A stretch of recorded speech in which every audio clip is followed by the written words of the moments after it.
My name is Louis Almeida. I'm the teacher, student, mentor, and coach on the philosophy of Spinoza and Gurdjieff. Today's topic is Richard Dawkins, a famous atheist who challenged the traditional thinking of religious beliefs. He no longer exists, but he has a great following, and there are many videos of his works and about him in his communication. He challenged many so-called authorities of the church, and he presents a great case. One of the questions I think that everyone asks is, why is there so much suffering in the world? And if there is a God, why does he allow suffering? Also, the belief that miracles exist, and there's this man on the throne called God, who is anthropomorphic, is a personal God who dispenses favors and causes punishments. Richard Dawkins endeavors to apply logic and reason, that atheism is a way to live and to exist, that no such being exists. It's only a fabrication of man. Since time began, man has always been interested to know what caused all that exists. All the things that was provided for him, fish in the sea, fruit on the trees,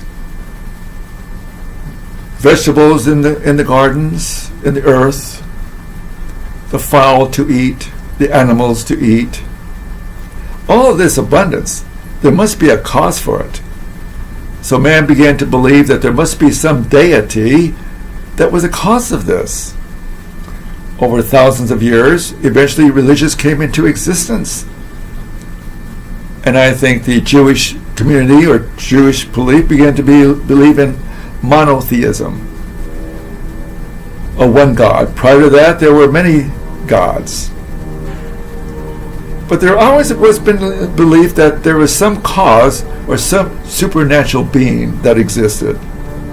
The Aztecs, the Mayans, the Egyptians believe in something after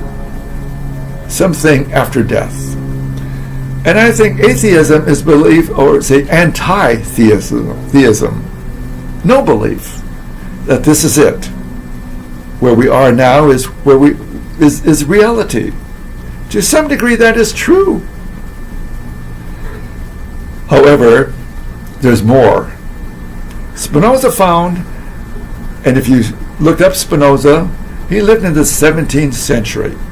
He was kicked out of the Jewish community because he began to realize, after his studies from other philosophers such as Descartes, Hobbes, and others,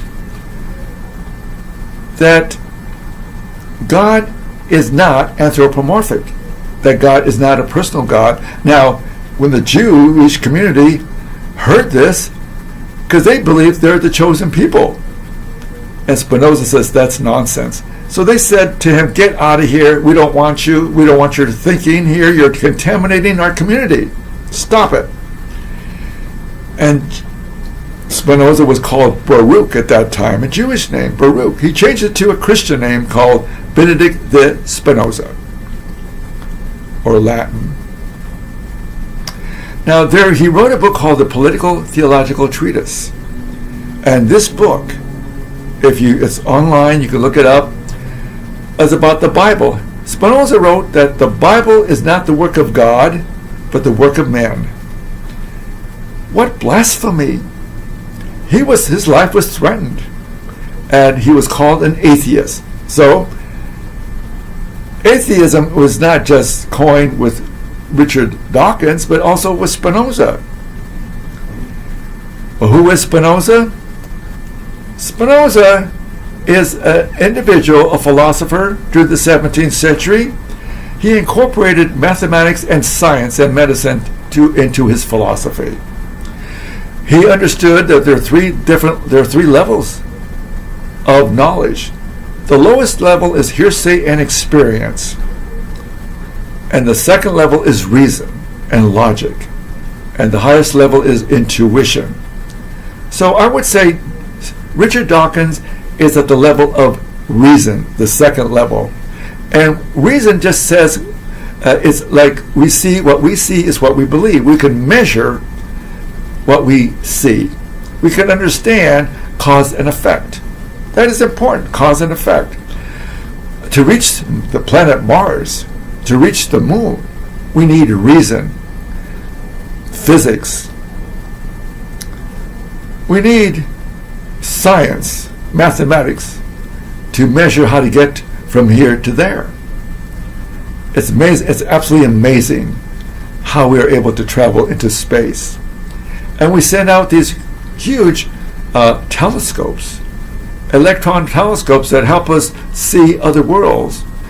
And it's interesting that science has a theory about the Big Bang. So they advocate that there must be a cause of all that exists. There must be a beginning called the Big Bang.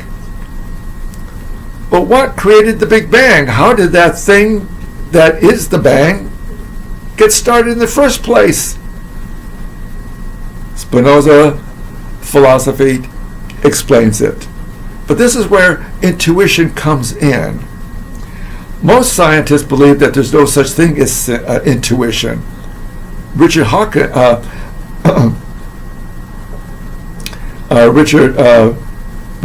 Dawkins, but Stephen Hawkins also believed that there was no God, and he saw through his five senses and through reason. He saw what he saw, and he saw there's no God in the universe. However, Einstein said, "My God is the God of Spinoza." What does he mean? What did Einstein see that the others did not see? Also, Einstein loved Spinoza. Why? I think Einstein saw through physics that the cause and effects of things, there must be something that caused all this beauty in space. Spinoza's God is not anthropomorphic. That's the illusion of the Christian beliefs. It's interesting that there's so many interpretations of the Bible, and wars are caused by these differences. If you take a look at the theological political treatise, that the reason Spinoza wrote that was to help humanity at that time, 17th century. He saw that man was suffering because his mind was so weak that he followed hearsay and experience, and he hoped that maybe he could rise human nature to come to reason and logic, to see that the religious teachings at that time is childish and imaginary. Again, the Bible is the work of man, not the work of God. It doesn't explain God's nature at all. The book was written to help man control his negative behavior, his emotional behavior, his sexual behaviors, excessive. Man, by nature, if it wasn't for laws, he will take whatever he can to preserve himself. And this is where Spinoza comes into reality. Spinoza's philosophy has to do with logic, reason, and intuition. He sees that nature, infinite nature, or infinite being, is comprised of infinite attributes. And we are part of two of those attributes, called the infinite attribute of thought and the infinite attribute extension. We are a manifestation of this. The mind is a mode that expresses this infinite attribute thought, and the body expresses this infinite attribute called extension. The mind is the idea of the body, and the body is the object of the mind. They work as one. So your five senses picks up information through the images you see from your sight and what you hear. This is called a modification. When you see something, you are modified. Your body is modified. What does that mean? It means there's a change in your body. Primitive man depended on his five senses to hear and to see, to hunt, and to be weary of being attacked by wild game or other tribes. Man's brain began to enlarge or increase its power of understanding. Eventually, logic came in and mathematics came into existence. Today, we have these wonderful gifts, these wonderful ideas, the smartphone, the internet, space. We can understand man to a certain degree. We understand physical nature. Psychotherapy is another science that has, say, gained and improved over the years. But Spinoza's idea of human nature far surpasses psychology today. One of the realities of Spinoza's philosophy through science, he understood that man lives by the laws of nature, the law of necessity, that there's no such thing as free will. Free will is an imaginary thing that only can see from our senses. We do not understand the cause and effects of real things, of our nature. We're aware of our desires and our emotions, but we're not aware what was the cause of our desires.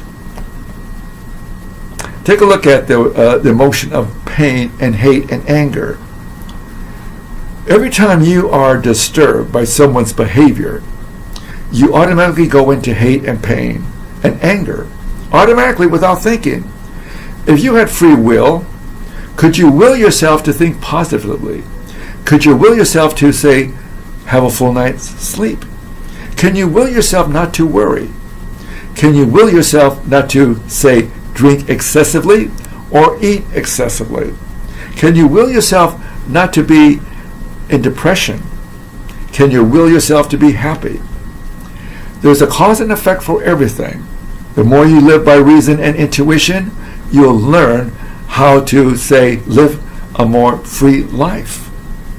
I would suggest take a look at my website to understand the idea of atheism, which is basically anti-theism. But it doesn't say where you really go. Where do you do with this? If you are a Richard Dawkins, you might be satisfied with just existence, but there's more to just existing. What is there? It's possible to come to what Spinoza came to, true happiness. And what is that? He said that most individuals are satisfied with fame, fortune, and the pleasures of the senses. Yes, they will give us temporary happiness, a good meal, wonderful sex, or going to a play, or receiving a fortune, winning the lottery. That might give you certain levels of happiness temporarily, but that could be taken away.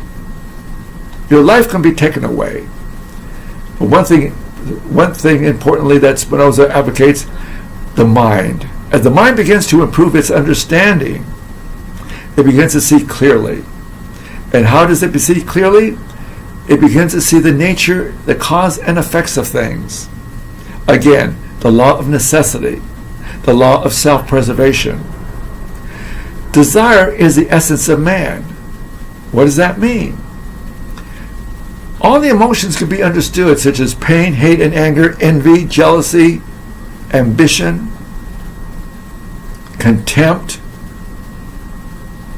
hate, anger, hope, and fear. These emotions can be understood, and when they're understood, we can become free of them. But they express themselves in many different situations. Follow my other many videos that you can learn from. Give me a call, email your questions, and look below. You'll see my website. I'll talk to you again. Take care.